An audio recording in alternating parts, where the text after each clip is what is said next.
रामकृष्ण हरी मंडळी, श्री स्वामी समर्थ. आपल्याकडे कोणताही सण केला तर आधी देवाला नैवेद्य बाजूला काढला जातो आणि त्यानंतरच सगळे ग्रहण करतात.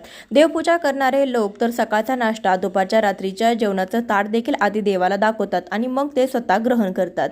सर्वसामान्य घरात देवाला जपलं जातं. देवाला आवडणारा पदार्थ, आवडणारे फूल, मंत्र इत्यादींची काळजी घेतली जाते.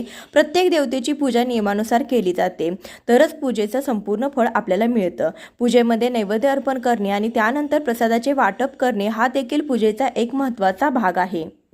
बऱ्याच वेळा आपण देवासमोर साखर ठेवतो आणि ती तशीच तिथेच पडून राहते. त्यानंतर दिवसभर तिचा साखर तिथेच राहते. तर पौराणिक मान्यतेनुसार जास्त वेळ नैवेद्य ठेवल्याने विश्वक्सेन, चंद्रश्वर, चंडाक्षू आणि चंडाली नावाच्या वाईट शक्ती येऊन जातात. म्हणून नैवेद्य वेळेनुसार ठेवावा आणि वेळेनुसारच उचलून घ्यावा. तुम्ही कोणताही नैवेद्य देवासमोर ठेवला असेल तर तो लगेचच काढून घ्या, नाहीतर घरामध्ये नकारात्मक शक्ती वाढते.